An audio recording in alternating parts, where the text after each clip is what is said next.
Happy New Year and welcome to my channel. My name is Debbie and I work with my husband Mark to repurpose, refinish, and restore. And we have a very big project. It's a house at 268 Park Street that was built in 1894. So yes, we are restoring it. We are not refinishing it. We want to bring it back to what it was like in approximately 1929.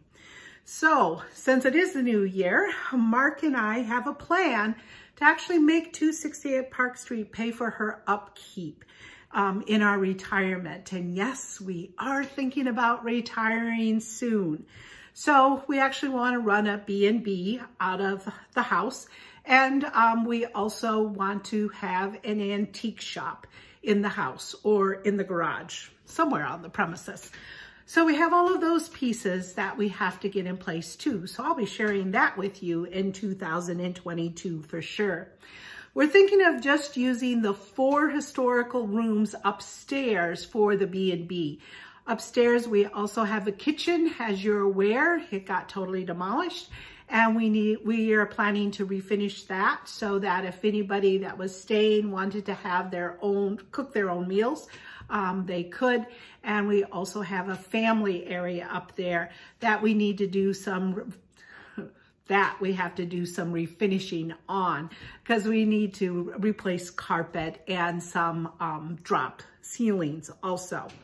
So the things that I'm going to show you next are going to be what are the big projects, like the break front, the dining room wall, etc.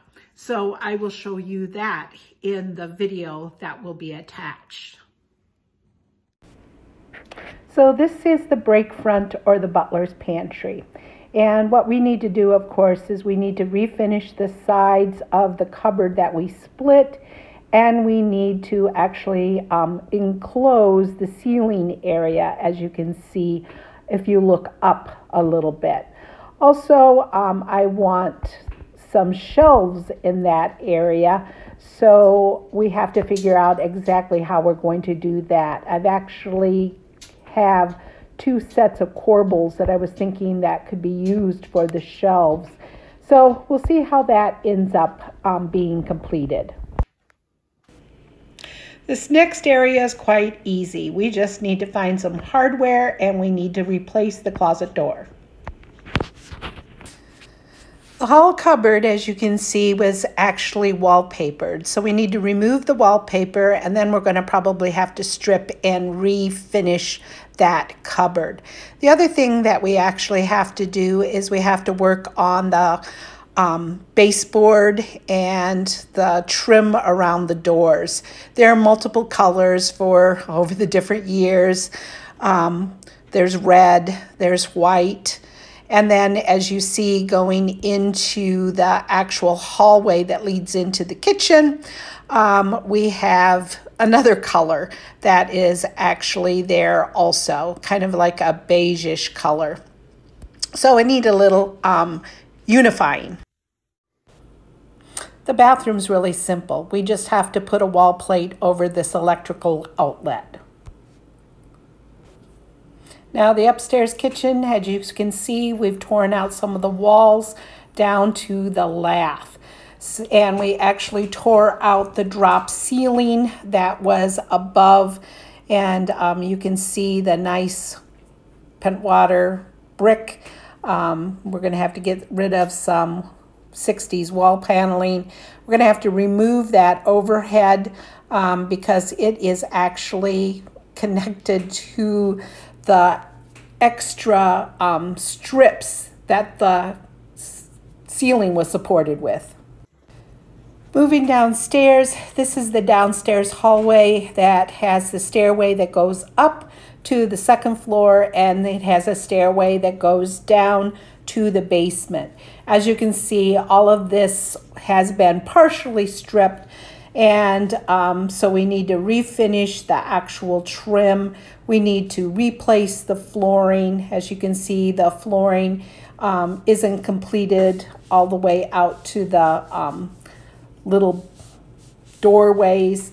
So we do have some work in this area that we need to complete. And we still have some stripping that we need to do also. And we need to get everything so it looks somewhat the same. In the dining room, we actually have to work on the trim around the door. We need to work on some of the paneling. We need to make it look consistent with the rest of the house. And it's kind of hidden behind the door. Here we need to add some paneling. We need to redo the trim up at the top. Again, we just need to have it look consistent to the rest of the room. And this trim, of course, needs to be stained also. This window we will replace, and hopefully it'll take care of those weird cutouts around this 60s window. This little hallway, we actually removed laminate, 2 layers of tile, and some very thin carpeting. And now we just need to clean it up. This is what we call the dorm room. It has a bunch of twin beds for our grandsons and their friends, but it has the ugliest red carpet.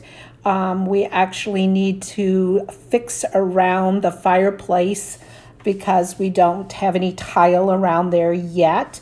Also, the baseboards were painted red, so we've got to decide, are we going to strip them? Are we going to paint them? But then what also was painted red was some of the bead and sausage trim work that is around the windows and the doors. And I think I have a real close-up of it here. So that is going to need to be stripped. Then this is the entryway. We've left this open because we were working on the bathrooms upstairs. So we need to actually complete the ceiling for this. We might actually have to replace the plaster. It all depends upon what happens there to enclose the ceiling at some point. As you can see, there's some extensive work to be done here. And then there's the downstairs kitchen. As you can see, this is a makeshift kitchen that we have, and my husband's tool room is outside in that porch area. It's worked very well for the last 11 years, but nothing is permanent. So I have shown you some of our ideas to move forward with the kitchen.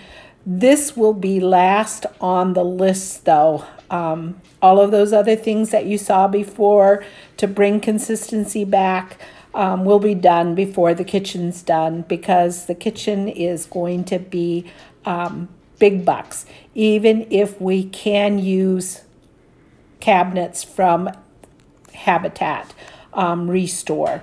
So as you can see, I've kind of given you an outlook of what that looks like and how it goes into the hallway and how much trim is needed, etc., etc., etc. So what did you think?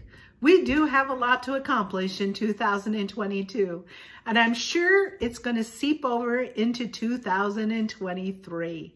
But join us in this journey, especially if you like restoring an old house to its once former grandeur, or if you like thrifting, because we thrift a lot of different things. We've even had to thrift light plate covers because we have push buttons.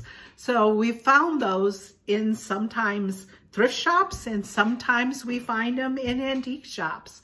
Our lights in some areas we have to thrift or find in antique shops because we're trying to keep that restoring, not renovating perspective. So if you like this kind of content, hit the like button. If you want us to see our channel, want to help us grow our channel, hit subscribe. And if you want to know when I upload a new video, hit the bell and then you'll get notified. But what's most important is we're glad you're here with us on this journey, and I hope to see you in our next video. Bye.